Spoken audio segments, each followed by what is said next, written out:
खुलुमबाय गिबि गिबियावनो बड'लेण्ड डिजिटेल जार्नालिस्ट एस'सिएशननि जानानै जे 78थि भारत उदांस्रि साननि बयनिसिमबो जे गाहाम हामलायनाय जासिहरबाय। दिनै भारत हादरा 78थि उदांस्रि सान फालिबाय। बे उदांस्रि सान फालिनायावबो दिनै जों बर' खौरांगिरिफोरा दिनै उदां नङा होननानै बुंनांगोन। मानोना थांनाय सानाव जे बड'लेण्ड बुब्लिनि सासे खौरांगिरि फैदान बसुमतारी, बे फैदान बसुमतारीखौ सासे दंफां फालांगि, दंफां सिखाव आरो बिथाङा गोबां आयेन बेरेखा दंफां बेफोरबायदि जोंनि जे सम्पद, जाय जोंनि बिटिआर ओनसोलनि मोनसे नायल' जायल' जे हाग्रा ओनसोल, बे हाग्रा ओनसोलखौ फोजोबस्रांनो नागिरनाय सासे सुबुं सोमखोर बसुमतारी होननाया सानथिं बाथिं बेलासिनि 6:30 रिंगायावनो गाग्लोबदों। जे बिटिआरखौ बा बिटिआर जाखांनायनि उनाव गोजोन गोरोबथा होननानै बुंदों, नाथाय दिनै गोजोन गोरोबथाखौ जों दहाय होदों। गोबां रायजो राजाफोरानो गनायदों दे गोजोन जोंनियाव फैबाय आरो सान्थि फैबाय। आरो बे बेलायाव जे सासे खौरांगिरिखौ, बर' खौरांगिरि, जाय खौरांगिरिफोरा बा बर'फोरा दिनैनि खालाराव जे बर'फोरनि जे जेंना जेंगोनाखौ रायजो राजाफोरनि जे जेंना जेंगोना, बे जेंना जेंगोनाखौ फोरमायनो थाखाय जे खना खनला जे बर' खौरांगिरिफोरा जोनोम जादों, बे जोनोम जानाय सासे खौरांगिरिखौ गाग्लोबनाया इनायनो दुखुनांथाव जादों। आरो बेखौ जोङो बड'लेण्ड डिजिटेल जार्नालिस्ट एस'सिएशननि जानानै जोङो निन्दा खालामो जे बे दुथां जे सुबुं सोमखोर बसुमतारी, जे बिथांखौ जे थाबैनो पुलिस बिफाना बिथांखौ साजा होनांगौ। जों खौरां मोनदों, थामहिनबा जों सुलुंनिफ्राय मोनथिनो मोनदों जे बिथाङा गोबां आयेन बेरेखा जे खामानिफोर, बे खामानिफोराव लोब्बा दं होननानै जों खौरां मोनदों। आरो बिथाङा डन सिस्टेमाव खामानि मावो होननानै जों मोनथिनो मोनदों। नाथाय सासे खौरांगिरिखौ बेफोरबायदि बुनाया माबे दननि बे मोनसे सिनायथि? नोंथाङा सानदों नामा जे खौरांगिरिखौ बुनानै नोंथाङा खारग'नो सानदों नामा? नोंथाङा सानना दं नामा जे खौरांगिरिखौ बुनायनि उनाव नोंथाङा बारग'नो होननानै सानना लादों नामा? नाथाय दिनै नोंथाङा बारग'नायनि लामायाव गैया। मानोना जों बे बेलाखौ नायनानै रुनिकाटा पुलिस बिफानाव आरो बेनि अनगायैबो जों गुबुन गुबुन थानायाव नोंथांनि बेरेखा जोङो बे समाव आयेननि राहा लागोन। जोङो एफआइआर होनो थाखाय जों थियारि खालामदों। बे समाव बेखौनो खावलायगोन जे साफ्रोमबो बर' रायजो राजाफोरा दा बेफोरबायदि दुथां बे सोमखोर बसुमतारीया सासे बर' खौरांगिरिफोरखौ, जाय खौरांगिरिफोरा नोंथांमोननि थाखायनो खामानि मावदों, जाय खौरांगिरिफोरा रायजो राजानि थाखाय खामानि मावदों, जाय खौरांगिरिया समाजनि थाखाय खामानि मावबाय दं, दा बेफोरबायदि सुबुंफोरखौ बा सुबुंखौ गाग्लोबनाया जोबोदनो दुखुनांथाव होननानै जोङो बुंगोन। मानोना बे समाव जे गोजोनखौ जों हास्थायो, गोजोनखौ जों दहाय होनानै बे समाव खामानि मावदों। आरो बे समाव बेखौनो खावलायगोन जे बिटिआरनि गाहाय मावफुं सोद्रोमा प्रमद बर' बिथाङा बे बेलायाव जेन गोख्रों जेन राहा लायो। जे गोख्रों जे सोमखोर बसुमतारी जाय दुथां, बिथाङा तिनालि थाइजौबारिनि होननानै जों खोनानो मोन्दों। बिथाङा तिनालि थाइजौबारिनि। दा बिथांखौ जेरैखि जाया जे प्रखाखनखौ खावलायनानै बा आयेनखौ जे दहाय होनानै जे बिथांखौ एसपिनिसिम खावलायनानै जेन थाबैनो बिथांखौ दैथायनायनि बा जेलसिम दैथायहरनायनि थाखाय राहा लानांगौ। मानोना दिनै सोरखौबा बुंदों बा खौरांगिरिखौ दिनै गाग्लोबदों, गाबोन गुबुनखौ गाग्लोबि मा बाथ्रा दङ? थ' बेखायनो आङो गभर्नमेन्ट अफ बिटिआरखौ खावलायगोन जे बेनि समाव खावलायगोन आङो जे बिटिआरनि मावफुं सोद्रोमा बिथां रनजित बसुमतारीखौ, मानोना बिथाङा आथिखालाव हाग्रा बिफानखौ बिथाङा सामलायबाय थादों। आरो बे समाव जाय दुथां बिथां सोमखोर बसुमतारी, बे सोमखोर बसुमतारीया बिटिआरनि सम्पद, बिटिआरनि मोनसे जाय जोंनि थाखाय सिनायथि, बै सिनायथि हाग्रा बंग्राखौ बिथाङा दानफायनानै, थामहिनबा गिदिर गिदिर जोंनि सम्पद दंफांफोर, बे दंफांखौ दानफायनानै बिथाङा फोजोबस्रांनायनि लामा लाग्रा सासे दुथां। बे दुथांखौ थाबैनो हाग्रा बिफाननिफ्रायबो केस बिथांनि सायाव जाबसिननांगौ आरो बिथांखौ आयेनारि जे राहाजों बिथांखौ जेलाव सोनांगौ। आं बेखौनो बे समाव खावलायगोन। मानोना बे समाव बिथां फैदान बसुमतारी जेबो दायानो गैया। फैदान बसुमतारी जेबो बाथ्राखौनो मिथिया। जाय मानसिखौ जे मोनसे इनफर्मार होननानै बुंदों, थामहिनबा बिथाङा जे गावनि जे दंफां फालांगि खालामो बा दंफां सिखाव खावो, बेखौ फरेस्टारनो खोन्थाना हरदों होननानै बिथाङा नंखाय एलिगेसन लाबोनानै बिखौ बुनाय जादों। नाथाय बियो जायबा माने बुजाग्रा बिथां फैदान बसुमतारीया रोखा खालामखादों। आरो थामहिनबा बिथाङा नंखाय बेफोरबायदि खुनु फोरमान गैया जे सोमखोर बसुमतारीया फोरमान होनाया जे इनफर्म खालामना होदों बा इनफर्म होदों दे, इनफर्मार दे बे सासे होननानै जेबो फोरमान खालामनो हाया बे सोमखोर बसुमतारीया। जुदि फोरमान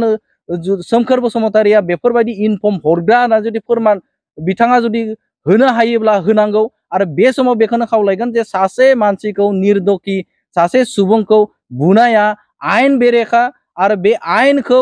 दहाय होनानै आसाम पुलिसा थामहिनबा रुनिकाटानि जेखिनि पुलिस बिफान बे पुलिस बिफाना थाबैनो राहा लाथारनांगौ जेरैखि जाया राहा लानांगौ आं बेखौ बड'लेण्ड डिजिटेल जार्नालिस्ट एस'सिएशननि जानानै खावलायबाय। बुंनांगोन दि सासे मानसिखौ बे सोमखोर बसुमतारी दुथाङा लंपटआ बे मोनसे बाथ्रा बुंदो जे बिथाङा जे गावनि थार गारि सिखावजों खावनाय बे सिखावजों बायनाय जानो हागौ बे थार गारिया दा बेजों माने खाथाबनानै बुद्रुनो नागिरदों माबोरै खास्रि बिस्रि सासे मानसिखौ नोङो बुद्रुनो हायो बिनाव अन्थाइ बिखा नामा बियो सासे दुथां नामा बियो दिनै नोङो साउथ फिल्मनि बायदि बियो बेफोरबायदि खामानि मावनो नागिरनाय इनायनो दुखुनांथाव बाथ्रा होननानै जों बुंगोन दिनै जोंनि हायावनो बिटिआरआवनो खौरांगिरिया जुदि सेफ गैयाब्ला जोबोदनो लासिंसिं बाथ्रा होननानै जों साननो थाङो मानोना बे समाव बेफोरबायदि जे दुथां मानसिया सासे मानसिखौ सासे खौरांगिरिखौ एफोरबायदि जे मोनसे लासिंसिं बाथ्रा थामहिनबा बेखौ दे बुथारनो आरो नैबे थार गारियाव खानानै बुद्रुनो नागिरनाय बे जोबोदनो गनायथाव नङा होननानै आं बुंगोन मानोना खौरांगिरिखौ दिनै खालामदों गाबोन सरासनस्रा सुबुंखौ बेयो मा इजिलि बे खामानि मावनो थाखाय बे लाइ मोनगोन थ' बेखायनो आं खावलायगोन जे बे बिथिङाव नायनानै बिटिआरनि मानगोनां गाहाय मावफुं सोद्रोमा बिथां प्रमद बर'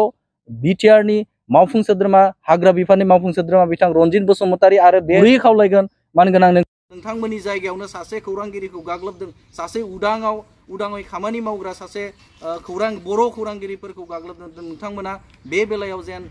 मोजाङै जे गोख्रों जेन राहा लायो आरो आयेनारि जाय बिथांमोना दिनै एसपिनिफ्राय लाना असि बिथांमोनखौ नोंथांमोना खावलायो जेन जाय दुथां सोमखोर बसुमतारी बे सोमखोर बसुमतारीखौ जेन गोख्रोंनिफ्राय गोख्रों साजा मोनहोनायनि थाखाय नोंथांमोना राहा लायो बेखौ बड'लेण्ड निफ्राय गुरै खावलायबाय आरो लोगोसेनो मोनसे खावलायदों जे बे सोमखोर बसुमतारीखौ जुदियावबा पुलिस बिफाना गोख्रों राहा लायाब्ला जों बेनि बेरेखायै बड'लेण्ड डिजिटेल जार्नालिस्ट एस'सिएशना गोख्रों मोनसे समाव बे समाव जोंनि बड'लेण्ड डिजिटेल जार्नाल एस'सिएशननि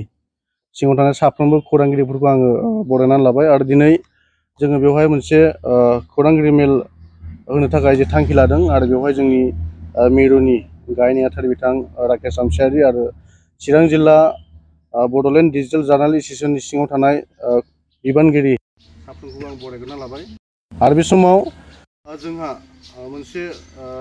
खावलायनो गोनां आरो बुंनो गोनां बाथ्रा दङ जोङो मिन्थिगौ आरो जोङो थांनाय बेलासिनि 6:30 रिंगायाव मोनसे खौरांगिरिखौ गाग्लोबनाय जाथाया चिरां जिल्लायाव जानानै थांदों रुनिकाटा हालामाव आरो बे रुनिकाटा हालामाव जानानै थांनायाव जोङो दिनै बे बाथ्राखौनो जोङो फोरमायनो थाखाय दिनै बे खौरां मेलखौ लिंथुमनाय जादों आरो बे खौरांगिरि मेलनि गेजेरजों जोङो माखासे दाबि दैखांनो थाखाय बे समाव थांखि लादों चिरां जिल्लानि सिङाव थानाय थिनालि थाइजौबारि गामिनि सोमखोर बसुमतारी मुंनि सासे दंफां सिखावआ जोंनि बड'लेण्ड बुब्लिनि खौरांगिरि फैदान बसुमतारीखौ देहायारि गाग्लोबदों बिथाङा सासे दंफां सिखाव थांनाय सिगां समाव जोङो बिथांनि दंफां जि आयेन बेरेखायै दंफां खावनाय माखासे जाथायफोरजों लोब्बा थानायखौबो जोङो मिन्थिगौ आरो बिथाङा बे समाव जोंनि बड'लेण्ड बुब्लिनि खौरांगिरि बिथांखौ जे दंफां सिखावनि सन्देह खालामनानै बिथाङा लिंहरनानै जे देहायारि गाग्लोबदों जों बेखौ निन्दा खालामदों आरो जोङो दिनै पुलिस एबा सरकार बिफानसिम जोङो मोनसे खावलायनो थाखाय थांखि लादों जे बेखौ थाबैनो एरेस्ट खालामनांगौ आरो थाबैनो हमनांगौ आरो जों बिनि थाखाय जोङो आयेनारि राहा लानो जोङो पुलिस थानायाव रुनिकाटा पुलिस थानायाव जोङो एफआइआरबो होनाय जाबाय आरो जोङो दिनै सोमखोर बसुमतारी बिथांखौ जोङो खावलायनो थाखाय सानदों जे डिजिटेल बड'लेण्ड खौरांगिरि गौथुमनि जानानै जोङो दिनै नोंथांखौ गोख्रों बाथ्रा बुङो जे खौरांगिरि सासेखौ गाग्लोबना लानाया बियो माब्लाबाबो मोजां जायाखै बियो आयेनारि मोनसे बेरेखा आरो संबिजिरारि बेरेखा जे दिनै भारत हादराव गोबां खौरांगिरिफोर दङ आरो खौरांगिरिफोरखौ गाग्लोबनानै लायोब्ला मा जाथाय जायो नोंथाङा बे समाव बुजिना लानाया गोनां आरो थाबैनो नोंथाङा बे समाव जे रुनिकाटा थानायाव नोंथाङा गावखौ गथायनांगौ आरो थाबैनो जुदि गथायाबा जोङो बड'लेण्ड डिजिटेल जार्नाल एस'सिएशननि जानानै जों बिनि सायाव गोख्रोंनिफ्राय गोख्रों जों राहा लानाय जागोन आरो नोंथाङा जे गुरुन्थिखौ मावबाय बे गुरुन्थिखौ नोंथाङा थाबैनो रुनिकाटा पुलिस थानायाव फैनानै नोंथाङा गावखौ गथायफैनांगौ आरो जुदि थाबैनो गथायाबा जोङो बड'लेण्ड डिजिटेल जार्नाल एस'सिएशननि जानानै जोङो बिनि सायाव जोङो गोख्रों धरना होनाय हाबाफारि लानाय जागोन आरो नोंथाङा जुदि गावनि मान सन्मानखौ जुदि रैखा खालामनो थाखाय नोंथाङा गोसो दङब्ला थाबैनो नोंथाङा रुनिकाटा थानायाव गावखौ गथायनांगौ आरो जोङो नोंथांखौ मिथिखागौ जे नोंथाङा बबे फोरमान लानानै बबे फोरमानजों दिनै बड'लेण्ड बुब्लिनि खौरांगिरि बिथांखौ नोंथाङा गाग्लोबदों बे फोरमानखौ जुदि नोंथाङा होनो हायोबा थाबैनो होनांगौ आरो जुदि होनो हायाबा नोंथाङा थाबैनो नोंथाङा गथायनांगौ जे पुलिसनिसिम नोंथाङा गावखौ गथायफैनांगौ दिनै सासे खौरांगिरिखौ गाग्लोबनाया दिनै जोंनि थाखाय मोनसे दुखुनांथाव जादों आरो बियो मोनसे सोंखारि जाथाव जोङो मिथिगौ नोंथाङा सिगांनि समावबो जे दंफां खावनायनि माखासे प्रुफा जोंनाव दङ नोंथांनि न'आव फरेस्ट बिफाना दंफांनि गोबां दंफांफोर बोखांनो मोन्दोंमोन सिगांनि समाव आरो नोंथाङा जुदि दंफां सिखाव नङामोनबा दिनै मानो सासे खौरांगिरिखौ नोंथाङा सन्देह खालामदों जे नोंथांनि दंफां फालांगि खालामनायखौ पुलिस बिफाननो एबा फरेस्ट बिफाननो खोन्थाहरदों होननानै नोंथाङा जे सन्देह खालामदों बियो माब्लाबा मोजां नङा आरो नोंथाङा दंफां सिखाव नंगौना नङा नोंथाङा थाबैनो फैनानै नोंथाङा फोरमान होफैनांगौ जे जोङो बेखौनो खावलायो जोङो बांद्राय नोंथांजों बाथ्रा बुंनो थाखाय जों बे समाव आवगायाखै नोंथाङा जि गोरोन्थिखौ मावबाय बेखौ नोंथाङा थाबैनो रुनिकाटा थानायाव फैनानै नोंथाङा गावखौ गथायफैनांगौ आरो जोङो एफआइआर होबाय दिनै बिटिआर सरकार आरो आसाम सरकारनि दैदेनगिरिफोरखौ आरो बिटिआर सरकारनि जे हाग्रा बिफाननि मावफुं सोद्रोमा आरो बिटिआर सरकारनि गाहाय मावफुं सोद्रोमा आरो पुलिस बिफाननि जे साफ्रोमबो जिल्ला बेंगिरिनिफ्राय लानानै जोङो साफ्रोमखौ जों खावलायनो सानदों जे सोमखोर बसुमतारिया जे खौरांगिरिनि सायाव गाग्लोबबाय बेखौ थाबैनो सरकारनिफ्राय राहा लानांगौ आरो बिथांखौ आयेन बायदि साजा होनांगौ आरो बिनि सायाव बिथांखौ जुक्तिसालिनि एबा आयेनारि साजाखौ होनाय जाथों जों बेखौ खावलायनाय थाबाय आरो जुदि जोंनि खावलायसेयावबो पुलिस बिफान एबा बिटिआर सरकारा थाबैनो जुदि बिनि सायाव राहा लाया जोङो बिनि सायाव बड'लेण्ड डिजिटेल जार्नाल एस'सिएशना थाबैनो जोङो सोमावसारनाय हाबाफारि लागोन आरो जोङो जोंनि मोन्थायनि सायाव जोंनि जि जाथाय जादों बिनि सायाव जोङो थाबैनो जोङो आयेनारि सोमावसारगोन आरो बेखौ जों खावलायनाय थाबाय जुदि थाबैनो बिथाङा जुदि थाबैनो गथायाबा जोङो आरो बिटिआर सरकार एबा आथिखालनि जे पुलिस बिफान सरकारा एबा पुलिस बिफाना थाबैनो जुदि राहा लायाबा जोङो थाबैनो जों धरना होनायनि हाबाफारि लागोन आं बेखौनो खावलायनाय थाबाय आरो जोङो बेवहाय सोमखोर बसुमतारि बिथांखौ जोङो बुंनो सानो नोंथांखौ जों बांद्राय सम होनाय जानाय नङा नोंथाङा थाबैनो रुनिकाटा थानायाव गावखौ गथायफैनांगौ आङो बेखौनो खावलायनाय थाबाय